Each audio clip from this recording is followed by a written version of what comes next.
사건이죠. 이른바 마약 음료 사건을 뉴스를 만나다에서 이야기를 해보려고 합니다. 지금 제 옆에는 서울중앙지검 강력부장을 맡았었고 오랜 기간 강력부 검사로서 마약 수사를 했었던 김희준 변호사 나와 있습니다. 어서 오십시오. 네, 안녕하세요. 예. 먼저 변호사님, 이번에 그 인터뷰 들어가기 전에 마약 음료 사건 경찰 지금 수사가 진행되고 있지 않습니까? 어떤 데 초점을 맞추고 진행하고 있는지 윤아림 기자의 보도를 보시고 돌아와서 인터뷰를 진행하도록 하겠습니다. 마약 음료 사건을 수사하는 경찰이 중국에 근거지를 둔 조직적 범행에 무게를 두고 수사력을 모으고 있습니다. 범행에 사용된 우유와 빈병 모두 중국에서 배송된 것으로 파악됐고 우유에 필로폰을 섞은 혐의를 받는 길모 씨가 중국에 있는 친구로부터 부탁받았다고 진술했기 때문입니다. 경찰은 피해자들에 대한 협박 전화 역시 중국에서 걸었다고 보고 있습니다. 피해자 일부가 조선족 말투를 들었다고 말한 점과 체포된 중간책이 전화번호를 조작하는 중계기를 설치한 점 등을 종합적으로 판단한 결과입니다. 이와 관련해 경찰 관계자는 중국에 있는 일당 일부가 특정됐고 기존 보이스피싱 조직으로 보인다고 밝혔습니다.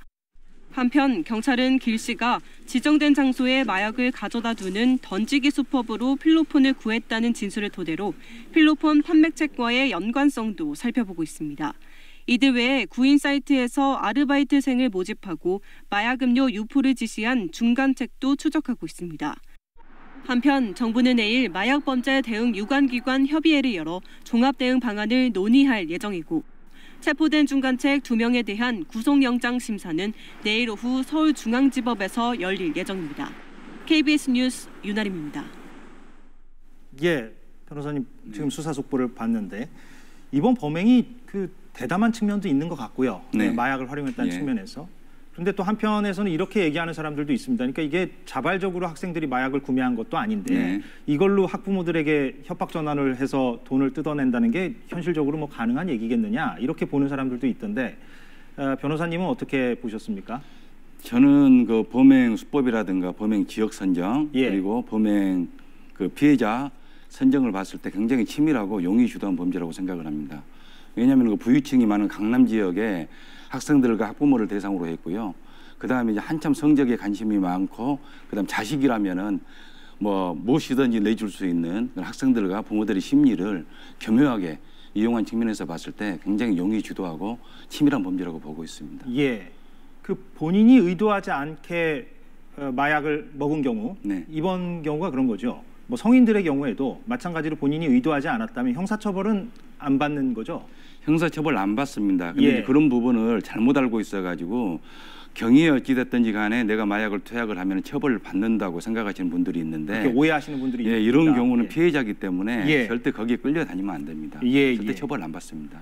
근데 앞서 이제 우리 보도를 보면 알겠지만 총책이 지금 중국에 있는 걸로 보여요. 보이스피싱하고 매우 유사한 구조인 것 같고. 그런데 중국에 있는 그 총책은 체포하기가 현실적으로 쉽지만은 않아 보이는데 어떻게 보십니까? 아무래도 그 국내에 있는 것보다는 그 중국에 있기 때문에 우리나라 수사기관에서 체포하는 게 만만치는 않을 겁니다. 그 이제 중국에 있다는 그 총책이 한국 사람인지 중국 사람인지는 아직까지는 정확히 밝혀지지 않는 것 같은데 만약에 한국인이라면은 즉각적인 요건 모의와 조치를 하고요. 인터폴 적색 수배를 해야 됩니다. 그래야만이 중국에서 다른 나라로 옮겨가는 것을 막을 수가 있거든요. 그리고 무엇보다도 이제 중국 그 수사 당국과 우리나라 수사기관 간에 적극적이고 긴밀한 협조 체제를 구축을 하는 것이 신속하게 검거할 수 있는 지름길입니다. 그 부분 좀 지켜봐야 될 것 같고. 근데 그 문제의 마약 음료를 국내에서 지금 만들었다고 하지 않습니까? 우유에다가 필로폰을 섞었다는 얘기인데 지금 국내에 유통되고 있는 마약의 경우에는 국내에서 자체적으로 이렇게 생산한 게 더 많습니까? 아니면 외국에서 은밀하게 들어오는 게 더 많습니까? 어떤 게 더 많습니까? 요즘에는 국내에서 제조하는 경우는 거의 없고요. 대부분은 동남아라든가 중국 등 해외에서 유입이 되고 있습니다. 그게 더 압도적으로 많다? 압도적으로 더 많습니다. 그러면 결국에는 뭐 공항이나 항만에서 그거를 걸러야 하는데 그게 현실적으로 좀 쉽지가 않은가 보죠? 그게 이제 굉장히 어려운 게요. 이제 가장 이상적인 방법은 해외에서 들어오는 모든 국제 특수화물, 국제 화물들을 전수조사를 하면 다 걸러낼 수가 있는데 지금 현실적으로는 인력이라든가 예산에 비추어서 불가능합니다. 전수조사가 불가능하다? 그래서 지금 현재 방식은 표본조사만 하고 있거든요. 그럼 우리가 보는 마약 탐지견이 이렇게 냄새를 맡거나 네. 엑스레이로 들여다본다거나 이런 것도 다 표본 조사를 하고 있는 그런 모습을 우리가 보는 겁니까? 그렇습니다. 예. 전수조사가 안 된다. 그 간세청의 그 담당하는 인력 자체가 불과 50~60명밖에 안 되거든요. 근데 그 정도 인력을 가지고 전국에 있는 공항이나 항만의 모든 화물을 다 검색을 하고 확인한다는 것은 불가능한 상황입니다. 그래서 마약 사범이 지금 매우 늘고 있어서 저희가 관련 통계를 좀 잠깐만 좀 같이 보고 갈까 하는데, 지금 2017년에는 한 14,000명 정도 됐는데 2022년 지난해에는 한 18,000명을 넘었다 이렇게 볼 수가 있겠고, 다음 거를 좀 준비해 주시겠습니까? 작년에 연령별로 보면은 20, 30대가 압도적으로 많고, 근데 또 10대도 물론 뭐 20, 30대에 비해서는 적긴 하지만 저렇게 480여 명이나 돼요. 지금 저게 이제 우리나라의 현실인데, 근데 아까 말씀하신 대로 항만이나 그 공항에서 걸러지지 못한 측면은 예나 지금이나 마찬가지일 텐데, 지금 우리가 그래프에서 보듯이 마약 사범이 예전보다 훨씬 많이 늘었다는 것은 그럼 결국에는 유통 과정에서 옛날과 지금이 확연하게 달라졌다 이렇게 지금 봐야 되는 겁니까? 지금 마약 그 유통의 패러다임 자체가 바뀌었거든요. 패러다임이 바뀌었다. 예전에는 서로 믿을 수 있는 사람끼리 대면 거래를 위주로 했는데 지금은 전혀 모르는 사람들끼리도 SNS라든가 인터넷을 통해서 얼마든지 마약을 구입을 할 수 있는 상황이 됐습니다.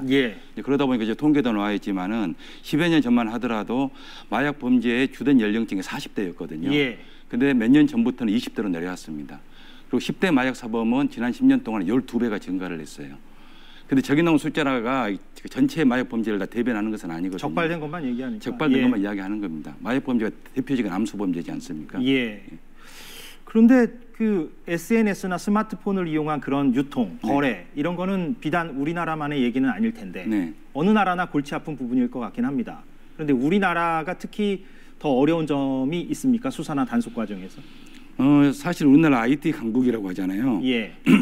그러다 보니까 다른 나라에 비해서는 아무래도 SNS나 인터넷을 이용하는데 능숙합니다. 더 활발하다. 그래서 이제 텔레그램 마약방이라든가 각종 SNS를 통해서 마약을 구매하는 그 현상이 더 늘어나고 있고요.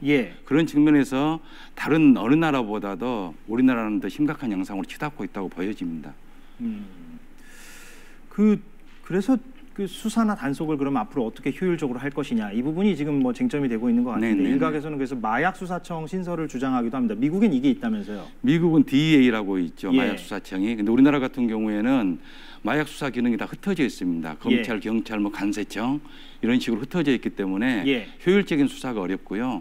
또 뭐 지난해에 수사권 조정이 되면서 또 마약 수사를 할 수 있는 범위가 검경 간에 좀 나눠졌어요. 그러다 보니까 더욱더 효율성이 떨어진 그런 상황이 된 거죠. 검경 간의 그 수사 범위가 나눠지게 됨으로써 어떤 연계되는 측면, 수사가 좀 연결되는 측면이 미흡해졌다. 그렇습니다. 이제 마약 수사는 계속 연결되는 구조거든요. 투약사범부터 공급사범, 밀수사범, 제조사범 이런 식으로 연결되는 구조인데 그걸 일도 양단적으로 끊어가지고 나눠서 수사를 하도록 하게 되면은 수사의 효율성은 떨어질 수밖에 없는 그럼 만약에 마약수사청을 신설하게 되면은 그거를 통폐합해서 한 군데에서 이렇게 종합적으로 수사를 하게 된다. 그렇죠. 훨씬 더 효율성이 높아지게 되는 거고 또 유기적인 또 연결이 가능하지 않습니까? 근데 이제 마약 수사청만이 중요한 게 아니라 제 생각은 마약청을 만들어서 단순히 수사라든가 처벌에만 중점을 둘 게 아니라 예방교육이라든가 치료 재활까지 할 수 있는 그런 종합적인 컨트롤 타워가 있어야 된다고 생각을 합니다. 그 마지막 질문인데 방금 전에 이제 치료 재활 얘기를 하셔서 지금 우리가 오늘은 뭐 범죄와 수사 부분에 초점을 맞춰서 얘기를 하긴 했습니다만 그런 치료 재활 시설도 매우 부족하다고 제가 들었는데 어떤 상황입니까? 지금 우리나라에 보면 21곳 정도가 치료 재활 병원으로 지정이 돼 있는데요. 21곳? 21곳 전국적으로. 근데 지금 제대로 가동되고 있는 것은 2곳 정도밖에 없습니다. 왜 다른 곳은 가동이 잘 안 됩니까? 뭐 예산 부족도 있고요. 사실 뭐 마약과 치료 재활이라는 게 그 병원 입장에서 봤을 때는 그다지 수익성이 있는 사업이 아니거든요. 근데 그러다 보니까 그런 업무에 하는 것을 되게 꺼려하는 그런 경향이 있습니다. 국가적인 예산이 좀 뒷받침돼야 되겠죠. 잘 알겠습니다. 오늘 말씀 고맙습니다. 김희준 변호사였습니다.